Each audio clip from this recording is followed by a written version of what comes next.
ఓం శ్రీ గురుభ్యో నమ. ఓం శ్రీ మాత్రే నమ. చైత్రమాసంలో రాశిఫలాలు మార్చి 20వ తారీఖు నుంచి ఏప్రిల్ 17వ తారీఖు వరకు కూడా చైత్రమాసంలో వసంత ఋతువులో రాశిఫలాలు. ఈ రాశిఫలాలు చెప్పే ముందు ఇవన్నీ కూడా గోచారరీత్యా ఫలితాలంటారు. ప్రధానంగా రాహు కుంభరాశిలోను, కేతు సింహరాశిలోను, గురువు మిథున రాశిలో సంచారం చేస్తారు.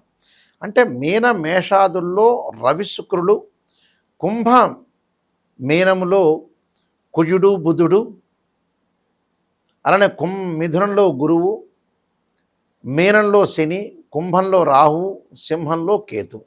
ఇవి చైత్రమాసంలో గ్రహాల యొక్క సంచారం. ఈ సంచారం వల్ల మేషాది ద్వాదశ రాశుల వాళ్ళకి ఎలాంటి ఫలితాలు జరగబోతున్నాయో ఒక్కసారి తెలుసుకుందాం. చైత్రమాసంలో కన్యారాశి వాళ్ళకి ముఖ్యంగా ప్రధానంగా చెప్పదలుచుకుంటే చాలా గ్రహాలు కూడా కొన్ని అనుకూలంగా లేకపోవటం వల్ల 8వ స్థానంలో ఎందు ఉండటం వల్ల అనారోగ్యము, భార్యాభర్తల మధ్యలో అభిప్రాయ భేదాలు రాకుండా చూసుకోవాలి. దాంతోపాటు అధికంగా ఖర్చులు బాగా పెరుగుతుంటాయి. దేనికి మనం ఖర్చు చేస్తున్నామో దానికే మనం ఖర్చు చేసి ముందుకు వెళ్ళాలి. స్త్రీలకి కొన్ని కుటుంబ సమస్యలు వచ్చే అవకాశాలు ఎక్కువగా ఉంటాయి. ఉద్యోగులకి ఎంత చేసినా అధికారుల యొక్క మెప్పును పొందించే అవకాశాలు అనేవి తక్కువగా ఉంటాయి. అలానే అంటే యాజమాన్యానికి, అధికారులకి, వర్కర్లకి మధ్యలో కూడా కొన్ని విరోధ భావాలు రాకుండా చూసుకోవాలి. అంటే బంధుమిత్రులతోటి కూడా విరోధ భావాలు రాకుండా చూసుకోవాలి. శరీరంలో అనారోగ్య పీడ జరిగే అవకాశాలు, ఉద్యోగ భంగము, ప్రయత్న కార్యక్రమాల్లో అనుకూలంగా లేకపోవటం. 1వ వారం వచ్చేటప్పటికి అనుకూలంగా ఉంటుంది. 1వ వారం నూతన వస్త్రాలు కొనుగోలు చేయటం ఒకటి, లైఫ్లో ఏదన్నా సరే పెండింగ్ ప్రాజెక్టులు పూర్తి చేసే అవకాశాలు, పరోప కార్యక్రమాలు చేయటం, ధనలాభం కలగటం, సంతోషం కలిగే అవకాశాలు ఎక్కువ ఉంటుంది. 2వ వారం వచ్చేటప్పటికల్లా ధనధాన్య నష్టము, అలానే బంధుజనులతోటి దూషించే అవకాశాలు, వృధా భ్రమణం కలిగే అవకాశాలు ఎక్కువ ఉంటాయి. 3వ వారం వచ్చేటప్పటికి కష్టాలు తొలగుట, సౌఖ్య జీవనము, ధనలాభం కలగటం. 4వ వారం వ్యాధులు, దూరదేశాలకి వెళ్ళే అవకాశాలు, మనోవిచారము, కుటుంబ చిక్కులు, ధన నష్టం కలిగే అవకాశాలు బాగా ఎక్కువ ఉంటాయి. కొద్దిగా జాగ్రత్తగా ఉండి ముందుకు వెళ్తే మనకు మంచి జరిగే అవకాశాలు ఖచ్చితంగా ఉంటాయి. ఈ చైత్రమాసంలో మనం చేయాల్సిన పనులు కొన్ని ఆగిపోతూ ఉంటాయి మనుషులకి. అందులో ప్రధానంగా వివాహ శుభ కార్యక్రమాలు, ఉద్యోగాలు, ఆరోగ్యపరంగా మెరుగు కావటం, కోర్టు సమస్యలు, మనిషికి రకరకాల బాధలు ఉంటాయి. సంతానం లేని వారికి సంతాన సమస్యలు, ఇలాంటి బాధలు ఉన్న వాళ్ళందరూ కూడా ప్రత్యేకంగా కొన్ని పరిహారాలు చేసుకోవాలి. ధనపరంగా, ఆర్థిక పరంగా ఇబ్బందులు కలుగుతున్న వాళ్ళు, మొండి బాకీలు వసూలు కాకుండా, ఎక్కడో మనం డబ్బులు ఇచ్చిన తర్వాత ఆ డబ్బులు రాకుండా ఉన్న వ్యక్తులు, అలానే ఉద్యోగంలో ప్రమోషన్లు రాకుండా ఉన్న వ్యక్తులు ప్రధానంగా చేయాల్సింది ఏమిటంటే కుబేర మంత్రాన్ని చదవాలి. ఆర్థిక పరంగా ఉండే సమస్యలు తగ్గడానికి. ఓం యక్షాయ కుబేరాయ వైశ్రవణాయ ధనధాన్యాధిపతే ధనం ధాన్యం సమృద్ధిమే దేహిమే దాపై స్వాహ అనే మంత్రాన్ని చక్కగా చదువుకోవాలి. ఉద్యోగపరంగా ఇబ్బందులు పడుతున్న వాళ్ళు, ప్రమోషన్లు రాకుండా, ఉద్యోగం ఒక చోటకి నుంచి మనకి ఇష్టమైన చోట బదిలీ కాకుండా, ఉద్యోగపరంగా ప్రతి విషయంలో కూడా తగాదలు, గొడవలు, పై అధికారుల యొక్క ఒత్తిళ్ళు ఇవన్నీ కూడా తగ్గించుకోవడానికి 2 మంత్రాలు చదువుకోవాలి. అంటే మానసిక బాధలు కూడా వాళ్ళకి తగ్గుతాయి. క్షీరపుత్రాయుధి అమృతతత్వాయుధీమే తన్నో చంద్ర ప్రచోదయాత్ అనే మంత్రాన్ని, అలానే సూర్యుడి యొక్క ఆరాధన, సూర్య అష్టకాన్ని చదువుకోవటం. ఓం ప్రభాకరాయుధే దివాకరాయుధీమే తన్నో సూర్య ప్రచోదయాత్ అనే సూర్య గాయత్రి మంత్రాన్ని చదవటంతో పాటు ప్రత్యేకంగా జపాకుసుమ సంకాశం కాశ్యపేయం మహాదుతిం తమోరిం సర్వపాపగ్నం ప్రణతోస్మి దివాకరం అనే మంత్రాన్ని కూడా చక్కగా చదువుకోవాలి. దీని తర్వాత సంతానం లేని వారికి సంతాన గోపాలకృష్ణ మంత్రం చదవటం, విద్యార్థులకి చదువు మీద బాగా శ్రద్ధ కలగటానికి దేవానాంచ ఋషీనాంచ గురుకాంచన సన్నిభం బుద్ధిమత్తం త్రిలోకేశం తమ నమామి బృహస్పతి అనే మంత్రాన్ని, దత్తాత్రేయ స్వామి యొక్క పారాయణం, దత్త కవచాన్ని, దక్షిణామూర్తి యొక్క స్తోత్రాన్ని పారాయణం చేయాలి.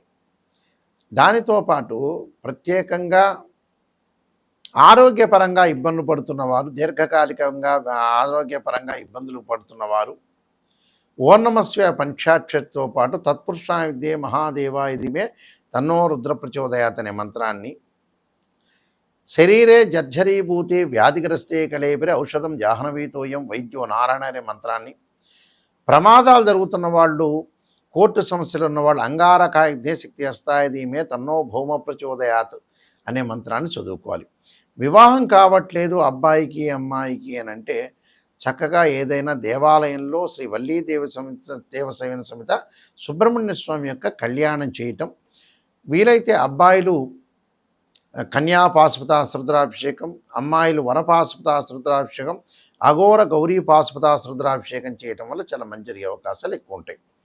అంటే ఇవన్నీ కూడా మనం ప్రత్యేకంగా రెమెడీ చేయాలి. ఉద్యోగపరంగా మెరుగుపడటానికి చక్కగా గోధుమలు, ఎర్రని వస్త్రాన్ని దానం చేయటం, సూర్యుడి యొక్క ఆరాధన చేయాలి. మానసికంగా ఆందోళన చెందుతున్న వారు వడ్లు కానీ, తెల్ల బియ్యం కానీ, తెల్లని వస్త్రాన్ని సోమవారం రోజున దానం చేయటం, ప్రమాదాలు, కోర్టు సమస్యలు, వివాదాలు, కుజదోషం ఉన్న వ్యక్తులు తప్పకుండా కందుల్ని, ఎర్రని వస్త్రాన్ని మంగళవారం రోజున కుజ హోరలో దానం చేయాలి.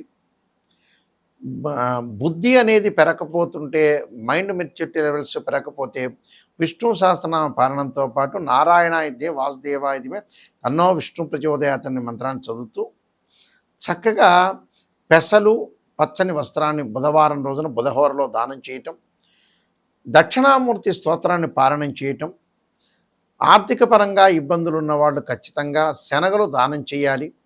వివాహం కాని స్త్రీ పురుషులు ఎవరైతే ఉంటారో బొబ్బర్లు దానం చేయటం,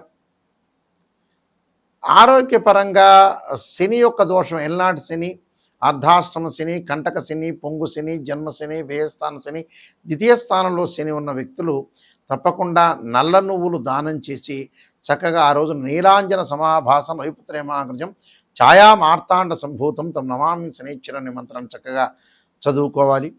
రాహుకేతుల యొక్క దోషం ఉన్నవాళ్ళు 2 సర్పాలను దానం చేయటం, నాగరాజాయుధ్యే పృథ్వీధరాయ ధీమే తన్నో సర్ప ప్రచోదయాత్ అనే మంత్రాన్ని కూడా చక్కగా చదువుకోవటం వల్ల వీళ్ళకి మంచి జరిగే అవకాశాలు ఖచ్చితంగా ఉంటాయి. ఇవన్నీ కూడా గోచారరీత్యా చెప్పబడే ఫలితాలని చెప్తాం. భర్త చార్ట్ని సంబంధించిన అనుసరించే ఫలితాలు కావు. ఎప్పుడు కూడా భర్త చార్ట్ అంటే జన్మ లగ్నాన్ని నుంచి అనుసరించి చెప్పబడే ఫలితాలు అంటాం మనం. ఎందుకంటే నిజాన్ని తెలుసుకుంటే మీకు మంచి మార్గం అనేది వచ్చే అవకాశాలు ఉంటాయి. ఎప్పుడు కూడా అసంత్య ధోరణలో ఉండద్దండి. మిమ్మల్ని మోసం చేసుకోవద్దండి. ఎక్కడికి వెళ్ళినా సరే నిజాన్ని తెలుసుకోవడానికి గురువుగారండి, నాయకంటి గారు నిజాన్ని చెప్పండి అని నన్నే కాదు వేరే వాళ్ళైనా కూడా నిజాన్ని తెలుసుకోండి. గురువుల్ని ప్రోత్సహించండి. గురువుగారు మీరు బ్యాడ్ చెప్పినా గుడ్ చెప్పినా నిజాన్ని చెప్పండి, దాన్ని పరిహారం చెప్పండి, ఎలాంటి ప్రికాషన్స్ తీసుకోవాలో చెప్పండి అని అడగండి. అప్పుడు మీ లైఫ్ అనేది బాగుపడే అవకాశం ఖచ్చితంగా ఉంటుంది. లేకపోతే గురువుగారండి నెగిటివ్ వద్దు పాజిటివ్ చెప్పండి అంటే గురువుగారికి ఏం పెద్ద నష్టం ఉండదు, మీరే నష్టపోతారు.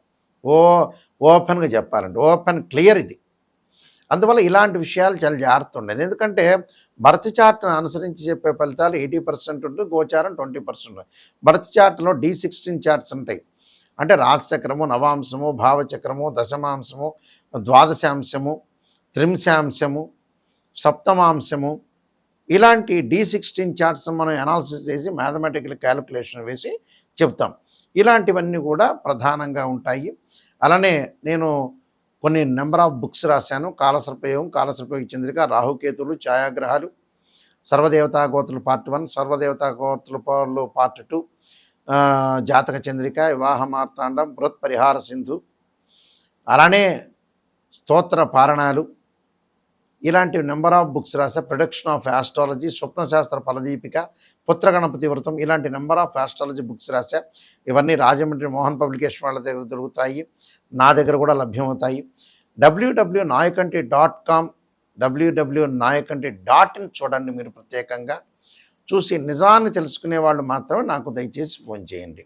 మీరు బాగుపడతాము, నాయకంటి గారి ద్వారా బాగుపడతాము, మేము నిజాన్ని తెలుసుకుంటామనే వ్యక్తులు మాత్రమే ఫోన్ చేయండి. తప్పకుండా మీ అందరికీ కూడా, ఎందుకంటే మేము పురాతన రోజుల నుంచి ఎన్నో మా గ్రాండ్ ఫాదర్ దగ్గర నుంచి, ముత్తాత దగ్గర నుంచి, తండ్రి గారి దగ్గర నుంచి అంతా కూడా మేము చెబుతున్నాం. మా ఫాదర్ కూడా ప్రముఖ ఆస్ట్రాలజీ, ఇప్పుడు కాలం చేశారు. బ్రహ్మశ్రీ దైవజ్ఞ నాయకంటి కుమారస్వామి శర్మ గారు శ్రీశైలంలో ప్రధాన పురోహితులుగా పనిచేశారు. అయితే ఇవన్నీ నిజాన్ని తెలుసుకోవండి. ఎందుకంటే కొత్తగా చాలామంది జ్యోతిష్యులు వస్తూ ఉంటారు. వంశపారంపర్యంగా చెప్పే వ్యక్తులం మేము. ఎంతోమంది మా కుటుంబ సభ్యులందరూ కూడా ఆస్ట్రాలజర్సే. కాబట్టి తప్పకుండా మీరు తెలుసుకొని ముందుకెళ్తే మీకు మంచి జరగాలని నేను ఆశిస్తున్నాను. ఈ రాశి వారందరికి కూడా పరమేశ్వరుడి యొక్క కరుణాకటాక్షాన్ని ఉండాలని ఆశిస్తూ సర్వే జనా సుఖినో భవంతు.